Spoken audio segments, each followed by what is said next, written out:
I'm Marissa Norcross. And I'm Dave Freund, and this is The Next Page. Marissa, how are you? I'm good. How are you? I have a cold. Uh, It's one of the, I bet you if we go back through our 100, and this is the 125th episode, I'm probably sick 15 to 20% of the time with a cold. Maybe not. Maybe that's exaggerating, but. It's that time of year. It is. So I'm just, again, we need to have this sponsored by Airborne Gummies, but I've been eating them like candy again. But I probably didn't eat them consistently enough, and that's my problem. Mm-hmm. So this is a special episode of The Next Page. And the title of my post that came out this morning was The Forgotten. And this is really, it's Veterans Day coming up. And I don't think we think enough about it. And so I just want to share, a book was recommended to me by Engineer Tim, because I said, I need a book. I had to do some traveling. What book should I take? And he said, you need to listen to Devotion by Adam Makos. And I said, what's it about? It's about the Korean War. I said, okay, fine. So I got the book. It was one of those books that if you're listening to it, you can't stop. If you're reading it, you can't put it down. And basically this book talks about a 17-day battle that happened at the Chosin Reservoir in North Korea, and it's almost hard to put into words what really happened. But at the Chosin Reservoir, you've got about 30,000 UN troops in and around the Chosin Reservoir. You have 120,000 Chinese troops that are surrounding them, and they have to find a way to fight their way back to the coast so they can be rescued. And the book really talks about I have the book sitting in front of me, and I encourage everybody, get this book, get it from the library, listen to it. The subtitle is An Epic Story of Heroism, Friendship, and Sacrifice. And I know I'm a person that, hey, I can cry at a good Hallmark commercial, but I spent, it's about 14 hours to listen to the book, and I was so impacted by the book that I bought the book. I bought a hard copy of the book. More than once I had tears running down my cheeks because of the depth of feeling that's in this book. So the first Black Navy fighter pilot, Jesse Brown, is son of a sharecropper, and he is teamed up with a country club owners or country club type of son of a country club member in New England, who's also a Navy pilot, and the two of them become part of Fighter Squadron 32 that's based on the USS Laity, and they're flying Corsairs. They're flying F-4U Corsairs, and an interesting friendship, a bond, is formed between these two guys. And so what the Corsairs had to do is they had to go in and try to give some air defense so that the troops could work their way back from the Chosin Reservoir to the eastern coast of North Korea. And so they're going in, they're trying to find Chinese encampments and things, and the Chinese were wearing, imagine, so this is winter. It started, I believe, late November and ends in December. At night, it's 30 degrees below zero. And it talks not just about the two flyers, but it talks about different companies, different Marine companies and Army companies, Army battalions. But at one point, they're flying one of these recon missions, and Jesse's plane gets hit in the oil tank with some anti-aircraft fire, and he has to crash land. So he crash lands in like a meadow, a field in between some woods on the hillside of a mountain, on the side of a mountain. And so his wingman, Tom Hudner, is circling around, and he sees that Jesse opens the canopy, but he doesn't get out of the plane. So he decides, I have to crash land because my buddy can't get out of his plane. He's trapped. So Hudner crashes his plane and goes over and can't pull Jesse out of the plane because the nose of the plane is bent at about 30 degrees.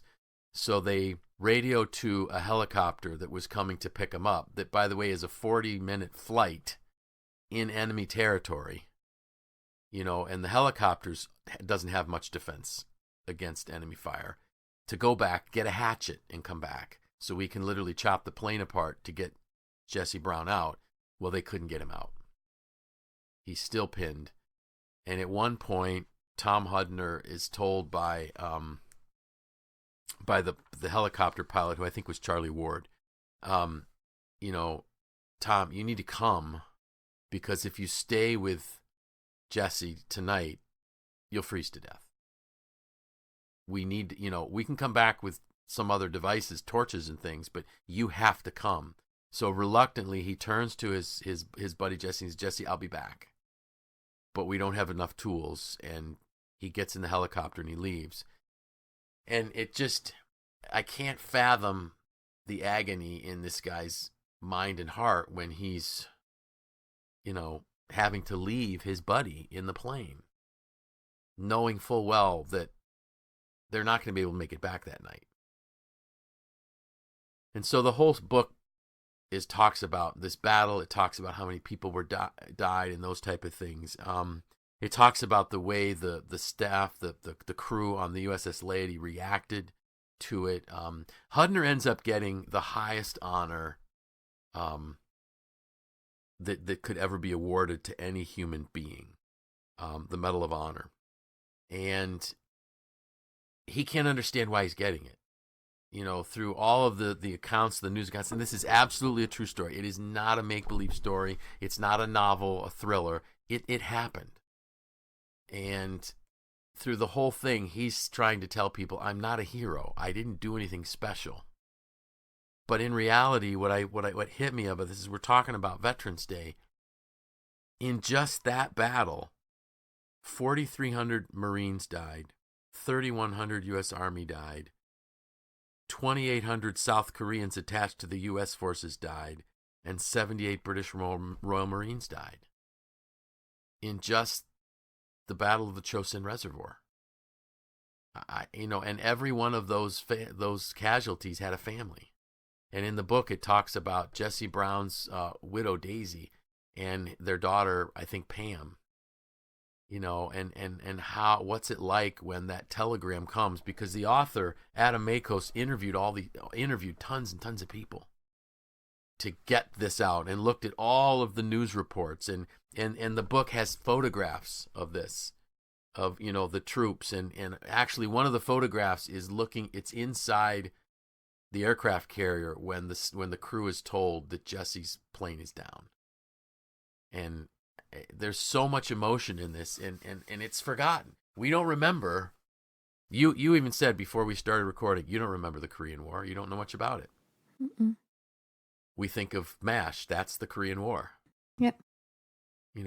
It was a 3-year war that was never called a war. It was a conflict. 40,000 Americans died in those 3 years.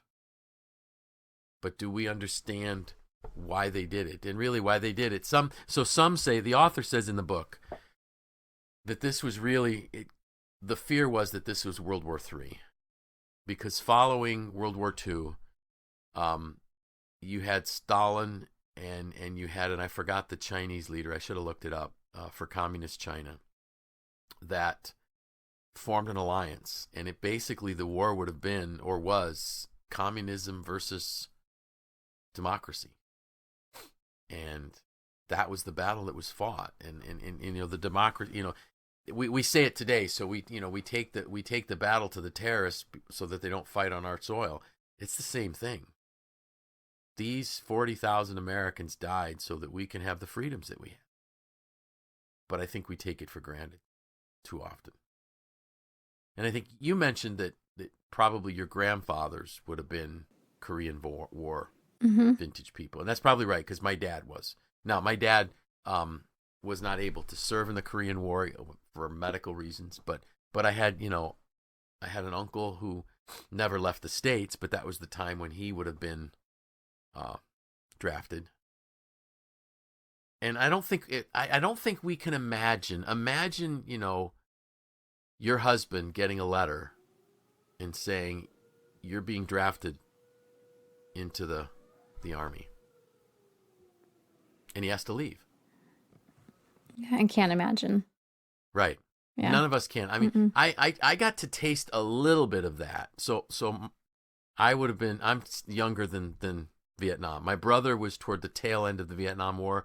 He got his lottery number. So what they did was there was a lottery when the draft was in place, and depending on the number that got called, those are the ones that had to go. And he just missed the number by I don't know how many digits, but he came really close to going to Vietnam. But for me, I turned 18 in 1979. There was no draft. In 1980, the Soviets moved into Afghanistan, or it might have been 79, 80 time frame. Anyways, all of a sudden they decided to set up the registration for a draft. And I had to go to the post office and register, and all of a sudden it hit me.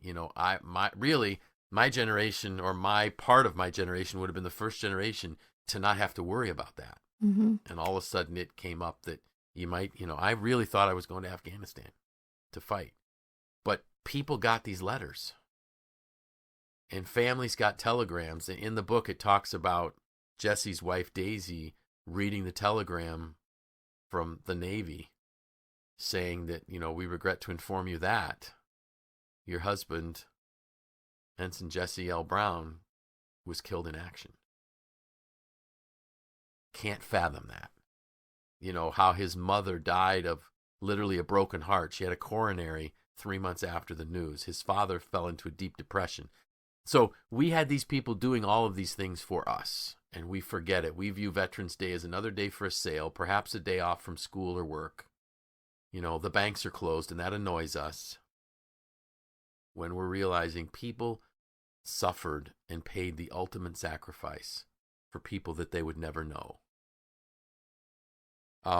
So I shared this with you that really got me upset as I read the book. So Jesse Brown and so the Squadron 32 from the USS Laity, the Laity had docked in San Diego before going to Korea. And all the flyers went into a bar at a hotel. And Jesse walked in with his flight commander, and they wouldn't serve him a drink because he was black. So he's okay to go die for you, but you can't serve him a drink. What was even worse to me than that was that when Tom Hudner was given the Medal of Honor, I think I got the right medal there. Daisy, Jesse's widow, is invited. She was invited to come to the ceremony at the White House. So she really didn't know how could she go, but she said, I need to go. I need to represent Jesse. So she goes as the man who tried to rescue her husband is being honored by President Truman. She couldn't stay in a hotel because they wouldn't let blacks stay in a hotel in Washington, D.C. in 1950. I can't fathom that. Here she gave up her whole future, and we don't even give her a place to sleep. But that's the country we lived in, and these people still paid that ultimate sacrifice so that we could have freedom. And so I guess that's the point. And I didn't mean this to be a monologue. But when I read this book, I was really moved and realized I don't appreciate those that served our country and fought and died enough. And I've always asked this question: if a time of sacrifice like that ever came again, would we be willing to do it? Would there be those willing to do it? And I'm sure there would be. Mm-hmm. Because we do live in the greatest country on earth, but sometimes we forget. And we squabble over stupid things. We get angry over stupid things. Back then, there were no, the stupid things kind of went away, and people realized, oh my goodness, this is awful. So any thoughts that you had? I know I didn't mean this to be a monologue, but it No, kind of is. it's something that I have not spent enough time thinking about. Yeah. And I think these stories, this is just one account. Exactly. And there's people, many of us probably know families that are military families and understand just things that have happened to people that we know, whether Yes. it be an injury or Yep. a death as a result of what's going on right now. And Right. and that's, I think, the hardest part to wrap my head around is that, that this isn't an isolated thing. This story Right. can be told by many people, and we don't pay enough attention to this. And I think it's really important that we remind our children of Yes. what others have sacrificed. And I think as generations continue on, like we forget more and more. Yep. I had never lived during a time where there was a draft. Right. And so without being reminded in these ways, it would be easy for me to forget some of these facts in our history. So this week, I would just encourage everyone to remind their families of why we have Veterans Day, what it means. And like you said, it's not just a day for a sal or a day off from work or a day off from school. It's really something much larger than that. Absolutely. I couldn't have said it better. Now, to close my post, one of the last things that Tom Hudner said to Jesse Brown was, "I'll be back." Mm-hmm. And when he got back to the laity, which probably took a couple days because they went into it, he was in a tent one night in a base camp before. Maybe it was within 24 hours, but it wasn't immediately that he got back to the laity. And the captain of the laity said, okay, now I've got a squadron ready to go get Jesse. And Hudner had to say to him, Captain, there's no way he's alive anymore. And it would be a great risk to go get him. But they wanted to at least, the thought was, well, what about his remains kind of thing? So they did go out and they sent a squadron to go napalm the 2 planes. So basically burn the planes so that the enemies couldn't get it. And they called it they referred to it as a warrior's funeral for Jesse. But there still would have been some remains even after that. And I think it was in 2015, Tom Hudner, now 80-some years old, keeps his promise to Jesse Brown and goes back to North Korea with, crazy North Korean dictator and all, goes back to meet with the North Koreans with a request that he be allowed to go find the site where the planes crashed to potentially remove the remains of Jesse Brown. So this man, 69 years later, it would have been 65 then, 65 years later, still has this burden to honor a promise he made to a man that he knew for a very short period of time. He got to North Korea. And there's actually, if you do just some YouTube searches on Tom Hudner, Jesse L. Brown, black fighter pilot, it'll all come up. The author of the book, Devotion, goes with him to North Korea, and they just were not able to locate the spot. And then the author also said, because of everything that transpired, how poor North Korea is, probably everything in that plane would have been scavenged, but for the metal that was there and everything for years. But at least Tom Hudner had to go try to honor his request. So that was the other thing, this devotion and friendship, and the faithfulness to each other is while it's a gut-wrenching, heartbreaking book to read, it's refreshing to know how good people can be to each other when all the nonsense is removed, when it doesn't matter what color you are or what political party you're part of. but you're an American. And you're fighting for this cause that is greater than the human being, so to speak, in their eyes. There was a reason they were there. And the interesting thing, there's one other heartbreaking point. So when the troops have finally made their way back to the eastern coast of Korea, and they're looking out at the laity, there were 2 North Korean boys. Now imagine, this is winter, climbing up the anchor chain of an American aircraft carrier to try to get to freedom. To me, that says it all. Mm-hmm. And we don't appreciate what we got. So, at least as much as we should. So that's all I got. Something really to think about as we... Absolutely, and I love the way you put it. Yeah, so the encouragement for everybody is, next week when we get into Veterans Day, just take a moment. Mm-hmm.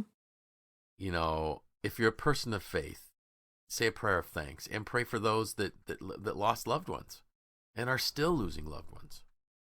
And just be kind to people. Mm-hmm. And realize that the things that divide us are minuscule compared to the things that really unite us as Americans. Mm-hmm. Any closing words? I think that's it. That's it. So with that, I'm Dave Freund. I'm Marisa Norcross. And this was The Next Page.